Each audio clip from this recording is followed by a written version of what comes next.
everyone, and welcome to TGIFF, or Thank Goodness It's Flute Friday, where I answer all of your questions. So I've been getting lots of emails, a lot of them with the same question, so I thought I would just take the time to answer them all at once. So question number 1, where do you buy a Hulusi? Well, first I bought my Hulusi, one of them, from virtualvillage.com. But you can also get them many other places, from eBay, Amazon. I've seen them on easonmusic.com, that's spelled E-A-S-O-N. I've also seen them in some world market specialty shops, so you can also get them there. And they range anywhere from around $20 to $150, so it just depends on what you're looking for and what's in your budget. The next question is, my Hulusi finally arrived in the mail and is broken. What is going on? Help me, Elizabeth. Okay, well, for starters, when I first got one of my first Hulusis in the mail, I remember I was so excited. And I played it, and it didn't work, and I was like, what is up with this piece of junk? Okay, so listen, this is what it sounded like.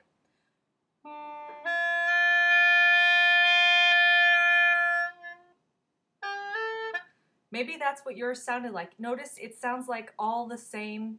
No matter how many notes I play, it sounds like the same tone. Well, watch this.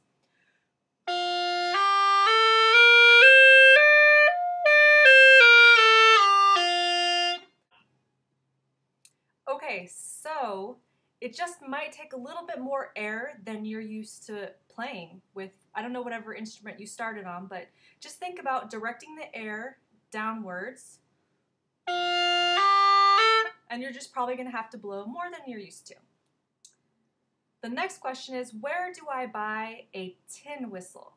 Well, to answer your question, there are dozens and dozens and dozens of places to buy penny whistles. I don't have time to list them all, but I purchased my tin whistles at thewhistleshop.com.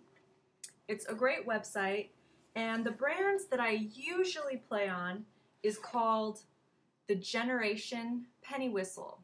Okay, these are the brass set that I have.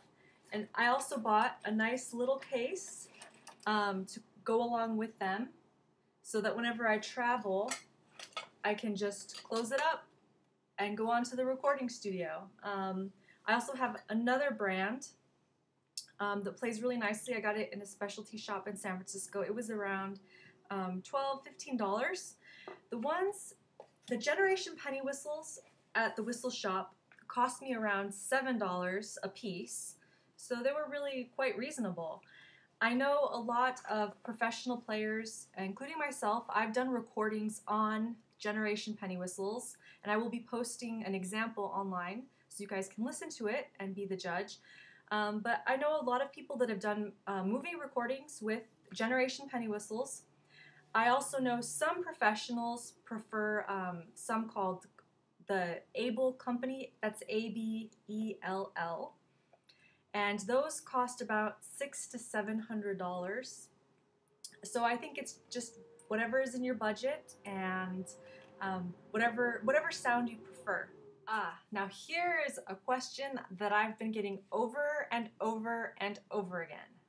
What type of penny whistle do you play on in your video of The Lord of the Rings? For my Lord of the Rings video concerning hobbits, the penny whistle or tin whistle that I use is a Generation in the key of E flat.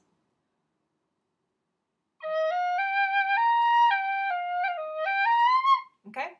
And in the movie, I know they use a tin whistle in the key of D.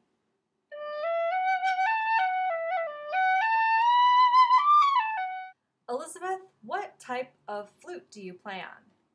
Well, I play on, it's called Muramatsu, and the one I have is a DS with a heavy wall, and it has open hole and a extended B-foot joint.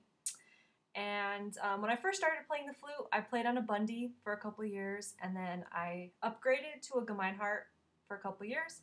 And then after that, I switched to the Muramatsu brand, and I love it. I absolutely love it. How long have you been playing the flute? Well, I've been playing the flute for approximately 16 years. Well, thanks again for joining me for TGIFF. Thank goodness it's Flute Friday. And if you would like to submit a question, please go to my website, inspirationalflute.com or elizabethvelezurie.com, and there's a contact page for an email link where you can just contact me directly. And I hope that you will send me your questions, or if you would prefer, you can respond to this YouTube video. Just send a video response, and I hope to compile some more questions for another TGIFF. And remember, music isn't music unless you're having fun.